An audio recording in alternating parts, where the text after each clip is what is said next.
This is the Asia HR Forum 2023. I need you guys to do a clap, clap, and then say amazing. Okay? I need to see your hands in the air. Are we ready? 1, 2, 3. Amazing. That still was not amazing enough. This is what I'll tell you what you guys sound like. Amazing. That's not amazing. I need you guys to really feel like you're amazing because you are. I want you guys to really yell it out and tell each other you're amazing. And I need you to do it really loud, okay? And here's the trick to the amazing, okay? So it's all in the armpits, okay? You got to show your armpits. You do a clap, clap, throw your hands up in the air. You can, if you want to, put one leg behind the other so you have a nice line like that. You throw your head back, okay? So clap, clap, throw your hands up in the air, the leg goes back. If you were, in your former life, a dancer, a cheerleader, or a stripper, you know what I'm talking about. Hey, no judgment. We all have a past. And if you're wondering what mine is, cheerleader.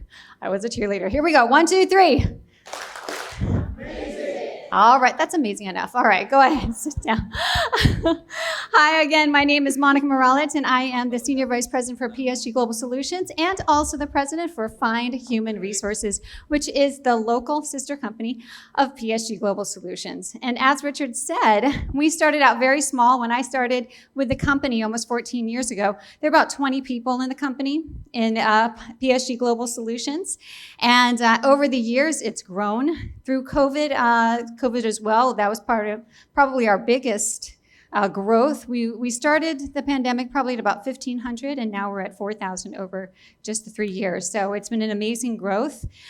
There's a lot of great things that PSG has done, and they have given me an opportunity to kind of grow in understanding not just how to manage people, but how to manage people through HR, as well as how to recruit talent and also retain talent. So that's what I'm going to talk a little bit about today. And what you're going to hear about today, did a little click? Where do I point? Okay, whoops. All right, back. All right. Back again? Back. All right. The multi-generational workforce. And I saw there's something like this on the docket already too. So we're going to be a little supplemental to each other and support each other in this topic. So I'm going to talk a little bit about the multi-generational workplace.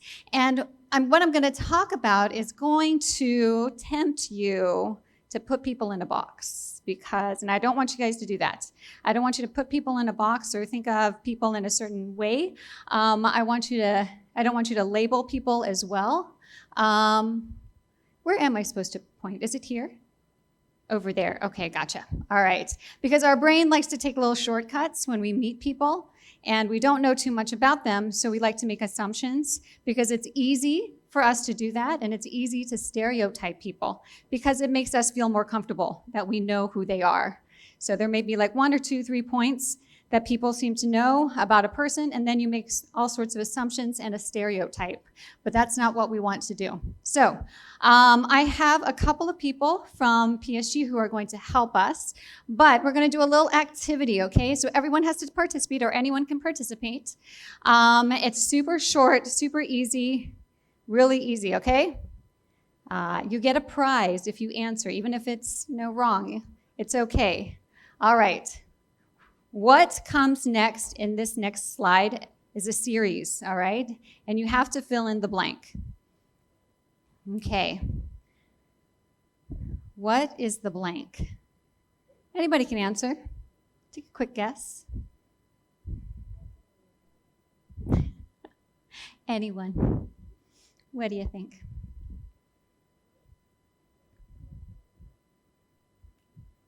My beautiful assistants, Keta and Russell, they will, there, yes. N. N? N. Everybody else agree? N, okay. Y. Anybody else? What? Is everybody just yelling out letters? E. E, okay. All right, why did you think Y? Stereotype? Except There are F's. That's okay. And you said E? E, okay. And why did you think E?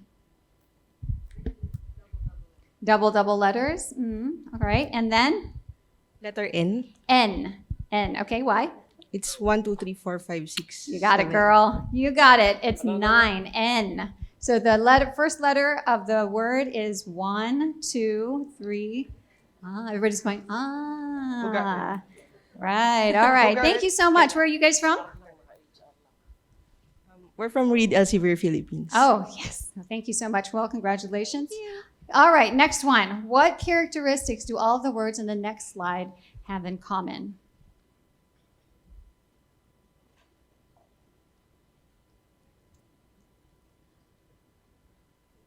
Okay. All right. It's like a surprise.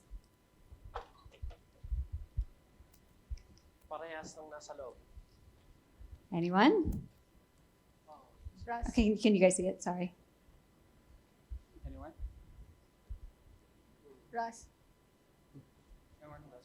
Russell. Anybody? Thoughts? Banana, potato, uneven, dresser, revive. One says 2 double letters. Okay. What else? Anybody else? No? All right. If you take the first word of each letter and put it at the end, it spells the same word backwards. Everybody's going, all right, no problem.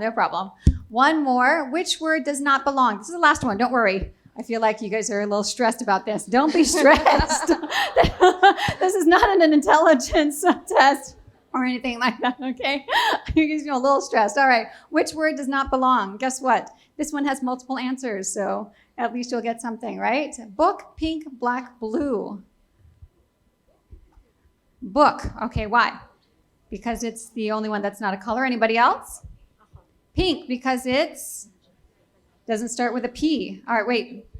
Who's the first one to answer? I think we've got gifts to give out. I can't see who. Anybody else? Black, because it's a 5-letter word. Anything else? Blue. Ends in E. Okay. So you can see here, it's a whole group. They all have some commonalities. One of them is different in some way or another, kind of like us. So that's what I want you guys to think about, because this is all about patterns. So we're going to be talking a little bit about the patterns. And when we talk about patterns in the sense of the generational theory tends to be descriptive rather than prescriptive. So when you guys think about this, and as I go through it, it's describing a set of people that may be born into the same kind of generation, but it's not a box to put them in. These are just clues. And it's supposed to be sociological, not psychological. So it's about a particular time and what events might have happened to shape their values, their thoughts, their beliefs. And it's also not predictive. It only describes the past and how that may affect people or a generation. Still going? And the last one here, we're looking at trends and patterns and how these trends and patterns can help us. And in this case, how it might be able to help us in managing our teams, attracting and retaining talent. And we're looking at the ethos of time to see how it shaped certain generations, okay? All right, so there's the theory, and the generational theory is that there are 4 turnings or 4 seasons. And the 4 seasons start with spring, which is typically a time that happened after a great chaos, something terrible happened. And so people from this group who had experienced something are typically experiencing a sense of confidence, optimism, institutional stability, and they have faith in the existing social system. That doesn't necessarily describe us today. But at that particular time, or that particular turning, that's what typically would happen. The next one is summer. This is kind of the awakening era. So this is a time where there's a little bit of rebellion, maybe a cultural rebellion, a social upheaval. It was also a time maybe in Philippine history, for example, the People Power Revolution of 1985. Was anybody alive then? I'm just checking for age. And, okay, all right, no problem. And also after this summer comes fall, and this is kind of an unraveling. It's kind of a time where there's fragmentation and distrust. And after that, it's also intense conflict. But coming out of these different events, it rises people's events or kind of people's way of thinking, and it's kind of a way that people will kind of move forward in these different events in time. So some people, though, so after, winter, then the idea is that it goes back again, and it's spring, summer, winter, fall, and then winter. So the seasons keep happening over and over again. Now, this doesn't always happen this way, but it's just kind of, again, you're looking at a particular pattern. And the generational identities are somewhat dependent on the era of which they became of age or their formative years. Okay, so let's see, a little activity here. I'm not going to ask you to guess what this is, but which one of these pictures may affect you the most? Are there any of these pictures that affect you the most? Okay, anybody? Kennedy, all right. Star Wars, all right. Anybody else? Anybody? You guys get a prize too, whoever answered, even if you're speakers. Go ahead, or my beautiful assistants can get a little prize. Anybody, any of these affect you guys? Princess Diana, yes. Anybody else? JFK, all right. You don't look old enough to even know what happened here. And here's what why does it affect you? Do we have a microphone for this beautiful young lady over here? Activation. Yes, tell me, why JFK? And she's going, she's the one that answered, not me. Okay, yes, tell me why. Well, I was young then because it was 1960s. Yeah. But then it affected all the aspects of, I think, the world. Mm-hmm. Not only the political aspect, but also the impact was really in every, area of life. Yep. Yeah. Mm-hmm. So I was very young then, but it was my parents who told me about it. Right, exactly, and that's exactly the point. So it's not something that you necessarily experienced yourself, but you learned it from somebody else. Was anybody here that was actually experienced it when it was on the news or anything like that? Because it's a different experience. It's different when you experience it at that particular time versus when you learned it. For me also, Rebecca and I am affected more by Princess Diana because I remember it on TV and seeing her getting married and thinking, oh my gosh, that could be me one day with the long train and a 3-day wedding. And here I am, unmarried at 48, but that's okay. But yeah, that was something that kind of affected me the most because that's what I remember. But that's just one thing also to take into consideration. And then I will also talk about this in the context of the Philippines because the study is mostly based in the US, but I will talk a little bit about the Philippine context as well.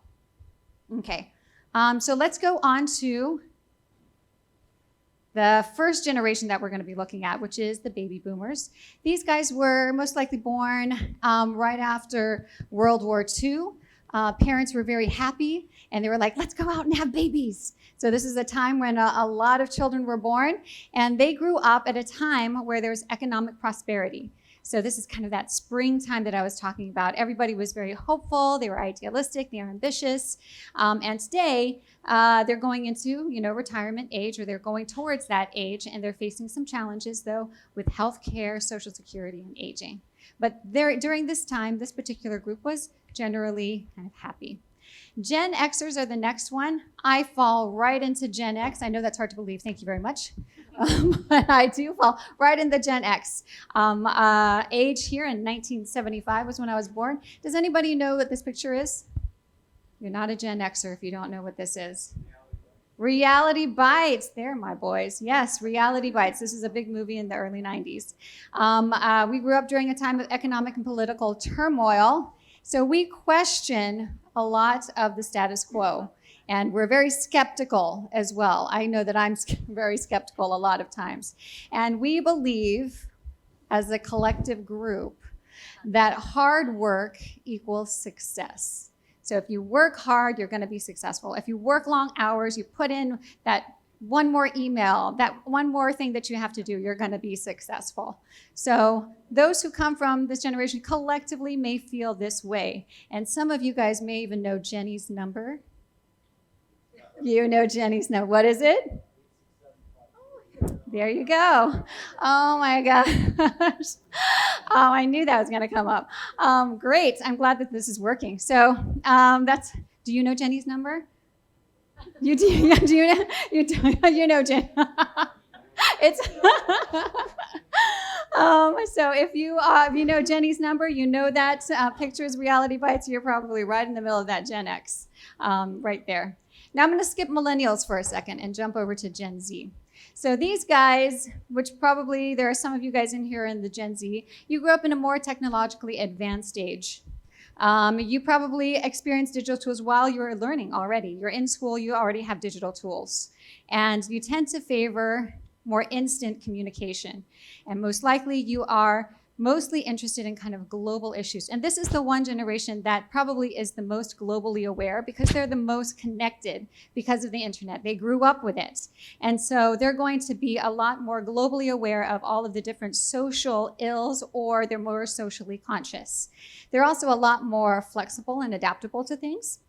Things move a lot faster these days and age, so the guys that come from Gen Z are going to be able to adapt more easily to it. The interesting thing as well, I don't know if I've got it on a slide. No, I don't. The interesting thing as well is that they have a very entrepreneurial spirit. And when we talk about, I guess, promotions and climbing up the corporate ladder, they think of it differently. They think of they are ambitious, but not necessarily to climb the corporate ladder. They're going to have some of these other things that they're doing outside of work in order to make more money, to be more financial. They do a lot of vlogs. In our time, I never knew what a vlog was. I didn't know what that was because I was still using a corded phone. But it's very interesting that now a lot of them think of financial stability, not just from the work that they do, but from other things outside of the work that they do. So when they talk about being ambitious, it isn't just in the corporate world or where they're working, but it's also kind of these side hustles that they might do through the internet. And they are also very socially and active. They're a lot more socially active and a lot more environmentally active too. So these are kind of the different generations. I will take it into another context as well. I'm going to ask another question just to get through here. What is your first memory of NASA? I'm going to see if this experiment works a little. First memory of NASA. Anybody? You guys will get a prize. Where are my girls with my prizes? Little giveaways. Anybody? NASA. Challenger. The Challenger. Yes, the Challenger. Anybody else? Anybody? I'll get back to that one. Apollo 13. Apollo 13. Who said that? Apollo 13. Okay. Anybody else? Armageddon. The movie Armageddon. Okay. Anybody else? Especially on the Philippine side of the world here. Your first memory or anything about NASA. Do you guys remember anything about NASA? Nothing? NASA's like, who, what? All right, so I've asked this question before in kind of a mixed cultural group. And usually the people from the US, Gen X, whatever, they will say NASA. And that would be they will say the Challenger, and a spaceship Challenger. And sometimes, or a lot of times I've asked this question on the Philippine side, and they will say the moon landing. And I'd be like, the moon landing? You weren't even there when the moon landed. How is it that you would even think about that as your first memory of NASA? And it's because, that's something that they learned versus something they experienced. Whereas the Challenger, if you were growing up in the US or if you were growing up in Canada, and you were a kid when the Challenger was launched and eventually exploded, you were most likely at school, in a classroom or an auditorium. I was in an auditorium. I remember a ton of kids, all of us sitting on the floor. They had all of the TVs up, and we were watching, waiting for the Challenger launch. And since we lived in Florida, I was living in Florida at the time, and that's where, there's in Titusville, they were going to do it there, or Cape Canaveral. We were all watching. All the teachers were super, super excited because there was a teacher for the very first time who was in the space shuttle. And she was going to be the first teacher in space. So all the teachers were super proud because it was one of them who was going to go. And then we sat there and we watched it. And then after a few minutes, it exploded. And all of us were like, is that supposed to, what's happening? We weren't sure as kids what was happening, right? I don't know about you, but I didn't know anything about it, right? But you could see that I could remember seeing my teachers being very upset and confused. And then we realized, oh my gosh, something's gone wrong. And so I will always remember NASA, that as the Challenger being my first experience of NASA, and also going forward, being a little bit skeptical and critical of the space program, because at first you're thinking, oh my God, it's so wonderful to go up into space, and how wonderful is that? And you're always so optimistic. But then you realize something can go very, very wrong and very, very quickly. So there's something to be said about what you learn. For example, a lot of people have learned about the moon landing. And of course, here in the Philippines, you guys didn't have that experience of sitting down and watching this on TV or the Challenger. But a lot of us who were in the US and Canada probably did. And so the experience of an event will be very different from those who actually were there or watched it or saw it, from those who actually learned it. So just something to think about.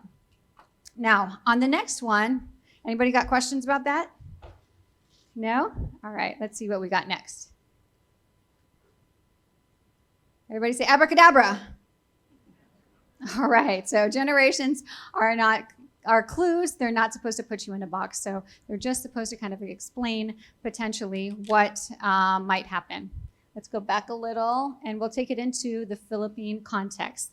Now I'm going to make some comments, but I'm not going to make political comments. I'm just going to talk about the events that have happened during this time of martial law.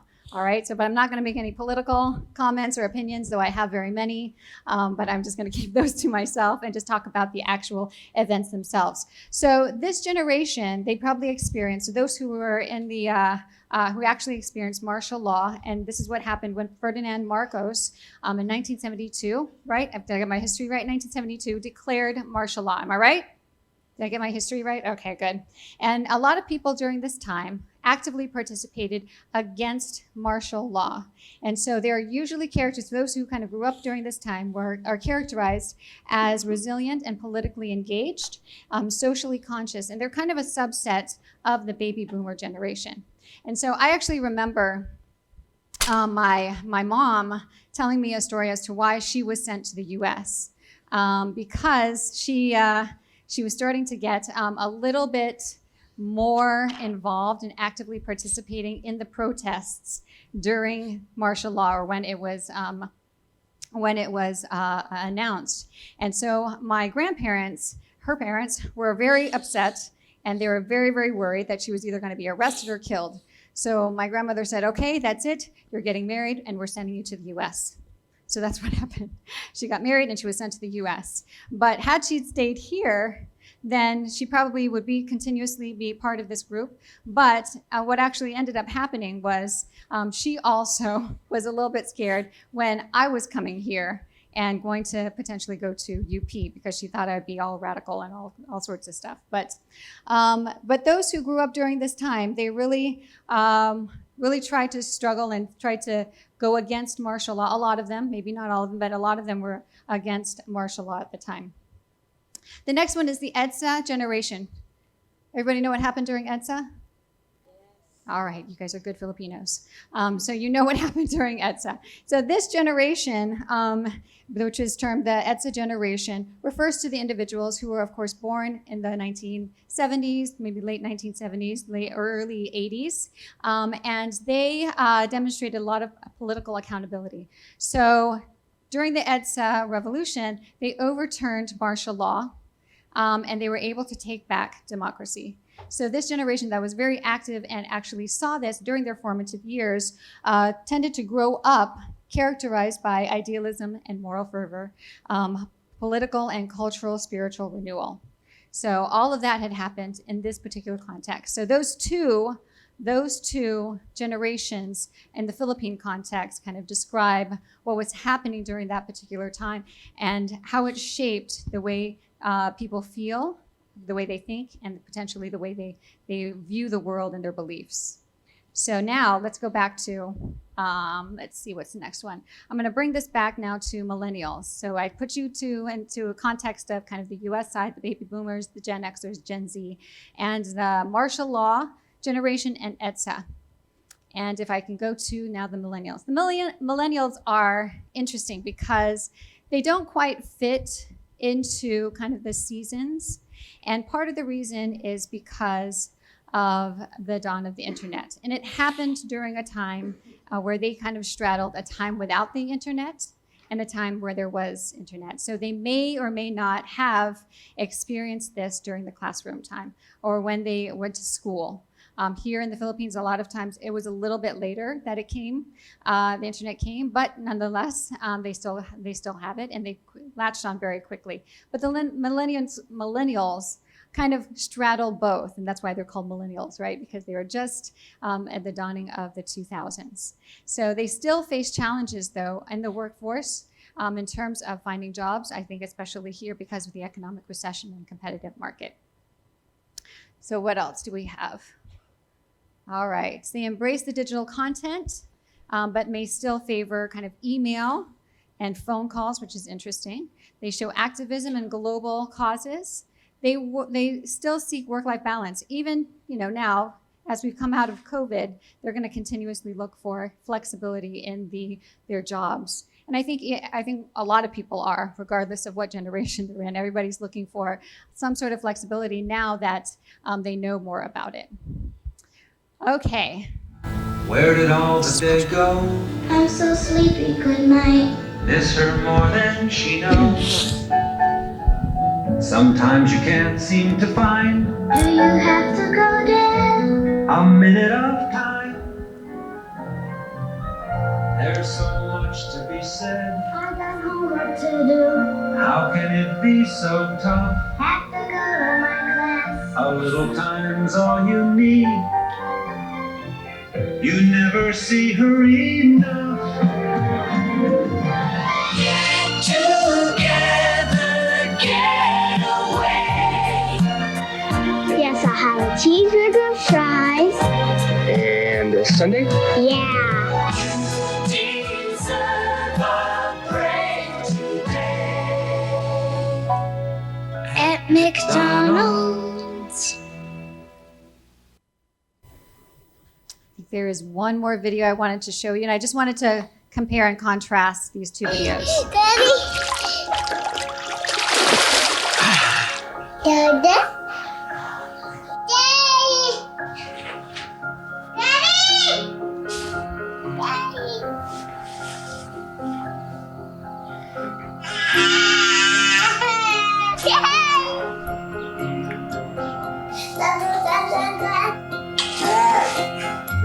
Dad? Dad? Dad? Dad?